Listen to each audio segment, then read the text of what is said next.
Okay, welcome back to another episode of 999, guys. As you can see, my webcam is now in a different spot, and it should be substantially smaller. I guess as we go throughout, I'm still trying to figure out the settings on how I should be recording this fucking thing. Since, we're using the Desmo Me to actually record it easily. Anyway, let's continue on. In the last episode, we found out that we actually have to go through some doors. We can't just find a random exit out of here, just one webcam, sort of like that. So, yeah, it should be good. Suddenly everyone begins to speak at once. I agree. I don't. That's a terrible idea. We should keep going. We should stay here. We don't have any other way to open any of these doors. We should just wait. Somebody's bound to come find us. We don't have time for that. In 8.5 hours, this ship's going to sink. The clamor of voices made it next to impossible to determine who was saying what. The arguments grew more and more intense until people were shouting and screaming at one another. Genpai had remained silent. But at last, he could talk no more. Or take no more. Hey! Shut up! They fell silent, and all eyes turned to Genpai. He felt each stare burning into him, but he refused to flinch. Before we try to decide where we're going to go, there's something else we ought to do. What's that? We need to exchange information.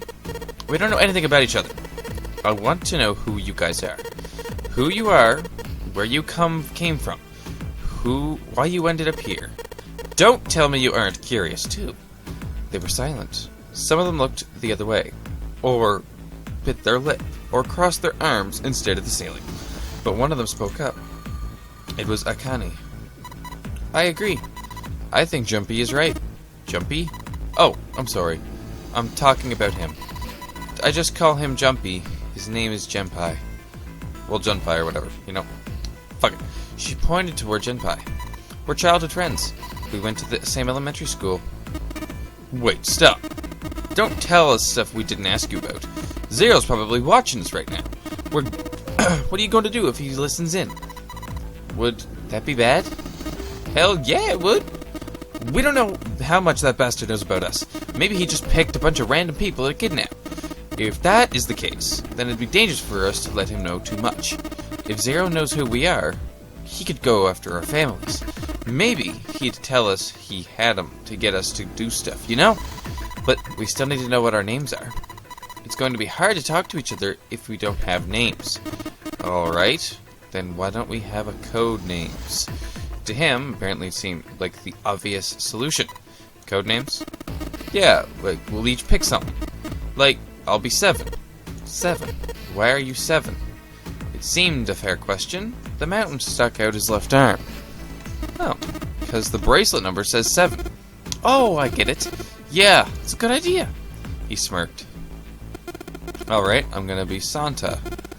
Any of you chumps know Japanese? No, well, San means 3, so I'll be Santa. Like Santa Claus. Oh, Santa. Like Santa Claus? Fits, don't you think? Then your bracelet number. Yeah, it's got a 3 on it. Good job, Grandpa. Just like the mountain had done, Silver thrust out his left hand. Sure enough, the face of his bracelet read 3. Very well then, I'll go next, shall I? My bracelet number is 1. Given that, I think Ace seems appropriate. I'll be Lotus then, and I'm sure you all know it has 8 petals. Which means, of course, that my bracelet number is numero 8. I would appreciate it if you would call me Snake.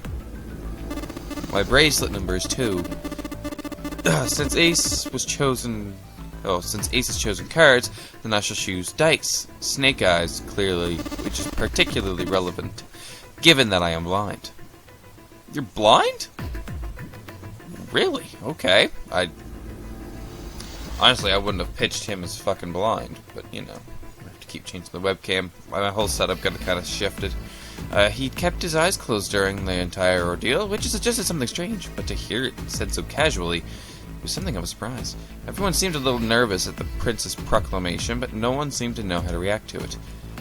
There was one person, however, who didn't seem to be surprised in the least. The girl with pink hair. I want to be Clover. Like the 4-leaf clover? Good luck, right? Looking almost bored, she held out her left hand. The face of her bracelet showed the number 4.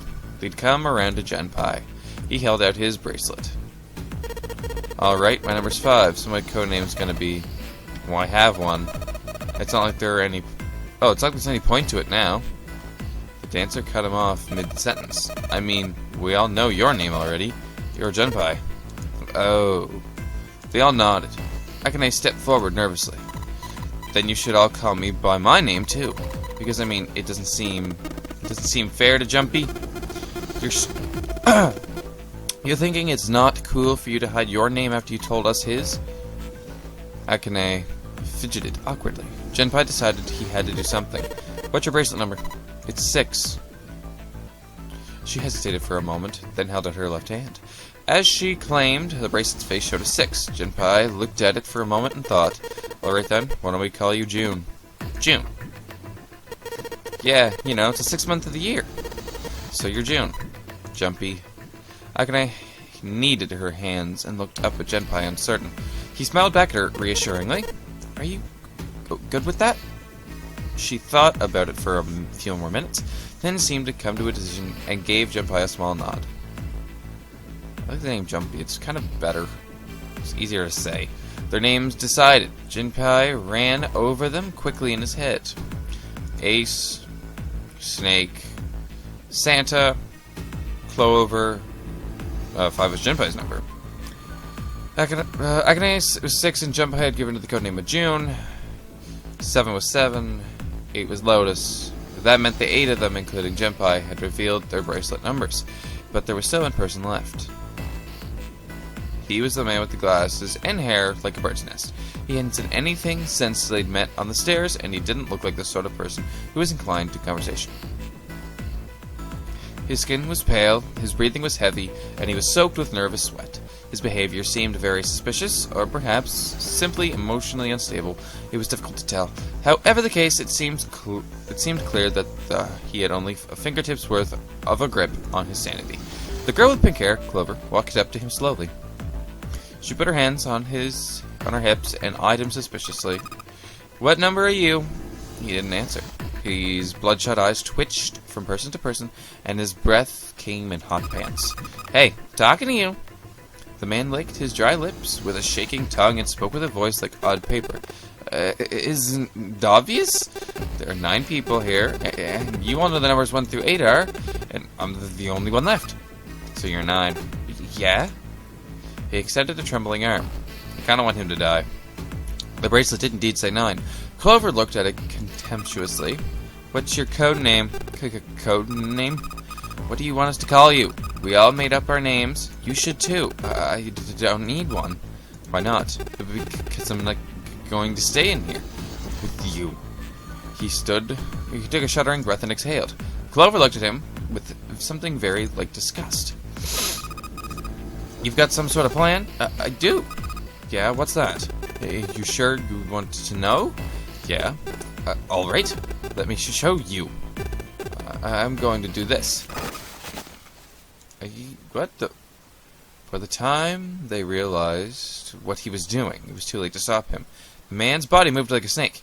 In the blink of an eye, he slid around behind her and wrapped his arm around her waist. Hey, what the hell do you think you're doing? Silver, Santa, leapt forward toward Clover and the 9th man. He was halfway there when... Stay back. Suddenly the man's hand drove into his pocket. Holy shit! He came back out with a knife. A pocket knife. He held it to Clover's pale, quivering neck. I don't want her to die, I like her! If you get any closer, I'll cut her open. Santa skidded to a halt. He snarled at the scrawny man with the knife and gritted his teeth. Yes, that's right. The man's smile was neither friendly nor reassuring. Sweat poured down his neck, soaking the collar of his shirt. Clover, are you all right? Snake's voice sounded oddly concerned. Yeah, I'm fine. Her voice shook, making her words even more less convincing. What the hell are you trying to do? I told you. This is my plan. What are you going to do with her, you sick son of a bitch? Don't worry. I'm not going to do anything to her. If she just does what I tell her to, I'll let her go. He started to move backwards, slowly keeping his grip on Clover. Keeping their distance, Junpei and the others followed.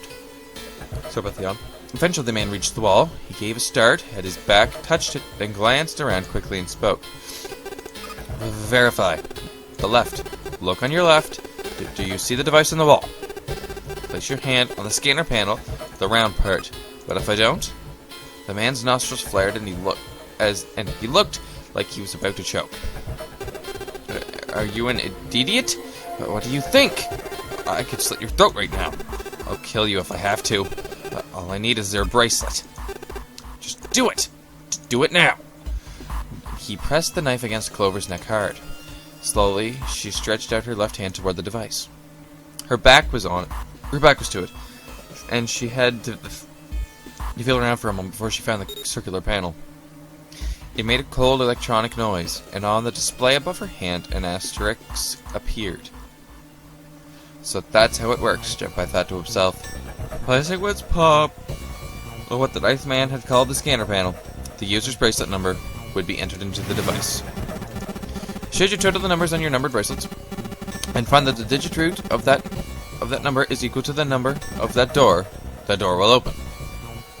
Junpei shifted his eyes toward the door itself.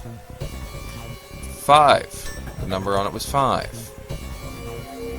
The ninth man seemed to know a little more about the device's operation than he should. How had he known exactly what to do? Good, you're done. And next. His bloodshot eyes crept from person to person until finally, they stopped on the line. Ace, you, right? You're the one with the number 1 bracelet, right? Yes, I am, so? Then you're next. Just verify your number, like this, but Brett did. What are you doing? Do it! Don't care what happens to her. Okay, just calm down. Ace held his hands palm out. The ninth man jerked his chin toward the device. Slowly, cautiously, Ace moved toward the device. But you're going to do the same thing. After what seemed like an agonizing eternity, he reached it. Now verify. Ace nodded and placed his hand on the scanner panel. The device beeped again, and the second asterisk appeared.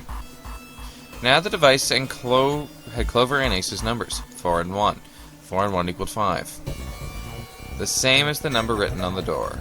But it wouldn't open just yet. Only 3 to 5 people can pass through one numbered door. The door needed at least one more person. Who would that be? Get back. His voice shook, but the knife he held to Clover's throat made his words a command.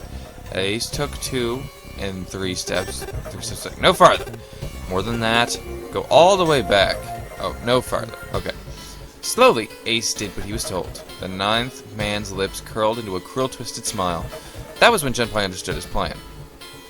Clover's 4 and Ace's 1 added to the ninth man's 9. 4 plus 1 equals 14. 1 plus 4 equaled 5.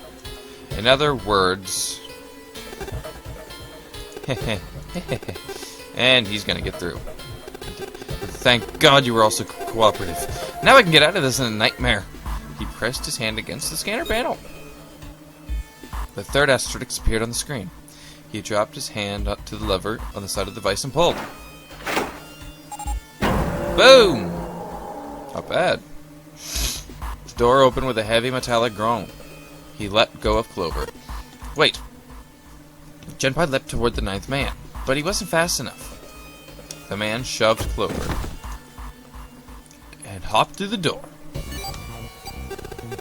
Okay, have a good one, guys. I'm going off ahead now. Well then, goodbye. He raised his hand and waved a twisted smirk on his face. Then he was gone. The door ground shut with a dull clang of metal on metal. Clover, are you alright? Snake ran to Clover's side as she lay on the floor. Yeah, I'm fine. She climbed unsteadily to her feet, and once there, leaned heavily on Snake's shoulder for support. Junpei ran to the door, unable to open it now. The others followed him. Several pairs of hands grabbed hold of the handles and pulled. They grunted and strained, but... nope. Shit! It won't even budge. That was when Lotus, the dancer, spoke. Her voice was quiet. Do you hear something? Like what? Like some sort of beeping? Junpei pressed his ear against the cold metal of the door. The others did the same. You're right, I can hear it too. What is it? It's kind of very dull and annoying. Then they heard something else. It was the ninth man. Shit! Why isn't it stopping? God damn it. You lied. Lied. This wasn't supposed to happen. This is wrong. This is wrong. His voice shook with fear. Safe on the outside, they stepped back from the door and looked at one another. What is happening there? He's gonna die, just like I wanted. Open the door, please. I'm begging you. Help me. Please get me out of here. Get me out of here! Junpei grabbed a hold of the device. He slammed his hand on the scanner panel. Nothing happened. Why didn't it register him? He looked at the display where the scoots had shown up. It said engaged. Oh my god, there's no time left. Listen, I was lied to. He lied to me. He put me in here. It was him. He killed me. It was him. Okay, well, I believe you, guy. You don't need to scream. Shit. Can we go in there now? I kind of want to see this body. The explosion rocked the room. Instinctively, they ducked, then stood up slowly when they realized there was no danger. No one spoke. Silence filled the room. Boo-ba-doop. In that silence, the electronic tone that echoed across the room sounded as loud as a gunshot. All eyes turned toward it. Vacant. It had come from the device mounted next to the door. The display changed from engaged to vacant. Let's see if we can open it. The mountain showed. Well, swallowed hard. Junpei nodded and placed his hand on the scanner panel.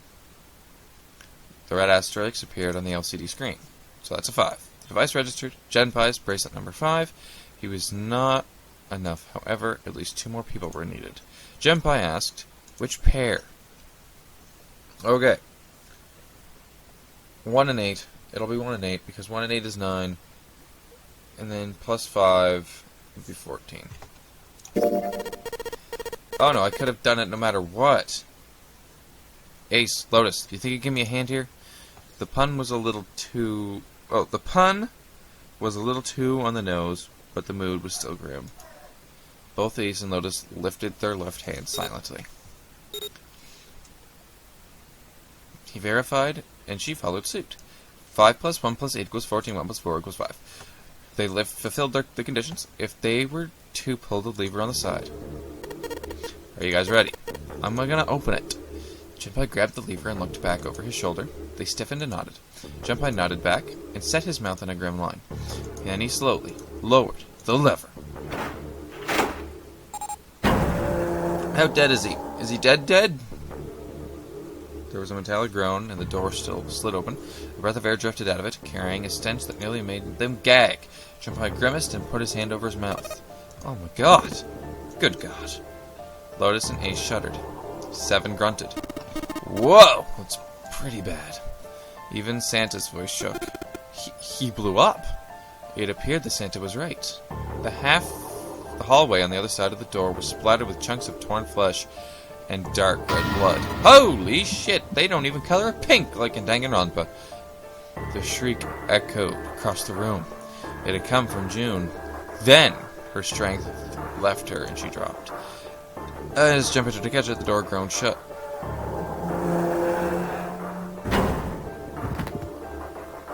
She crumbled to the floor. June, are you okay? Junpei dropped to his knees and put his arm around her shoulders. Then, that was when he noticed. Her whole body was feverish. She was radiating intense heat. What the hell? Where'd this fever come from? June didn't answer. Her face looked like wax, and her whole body began to shake. Alright, let's just rest for a minute, okay? You think you can walk? She nodded weakly. Junpei lifted June to her feet and guided her to a nearby chair. Here we go. As gently as he could, he sat her down in it. How are you feeling? Are you alright? She nodded, and as she did, a single huge tear rolled down the side of her face. Why? Why did this happen? Her voice cracked, broken by misery and grief and choked by sobs. Why did this happen? Junpei spun around. Do any of you know what the fuck is going on here? Who's Zero? What's the nonary game? Mod anybody. Anything. What the hell is going on? What the hell are we doing here? No one spoke. Ace, Snake, Santa, Clover, 7, and Lotus. They just simply stood there. 7 pairs of downcast eyes and 7 grim lines for mouths. June's body shook with silent sobs. They slowed as the minutes ticked by, and eventually they stopped. Well, shoot. And suddenly, in the cold, heavy silence that had enveloped them in a thick fog, a bell began to ring. The clock in the central hall. 7, 8, 9, 10 times. And then on the 10th ring, it stopped. The sound of the bell faded away into silence. It's 10 o'clock then. Ace said what each of them had been thinking. That means it's been an hour since Zero's little announcement. 7's deep voice echoed across the room. Fuck! I've had enough of this crap. Santa leapt to his feet, his fist clenched. How long are we gonna pussyfoot around like this? We've only got 8 hours until this time limit Zero has given us is about up. Let's get going already. Go, go! Santa's outburst fell on deaf ears. No one seemed to agree with him. They stared back at him, their blank eyes, and their faces tired. Finally, Lotus spoke up. No, I refuse. And we're probably going to have to find out why she refused in the next episode. So I have to say for now, please comment, like, and subscribe, guys. Hope to see you all in the next episode. And all that fun stuff. And I hope you guys are enjoying the series so far. See you guys then. Bye-bye.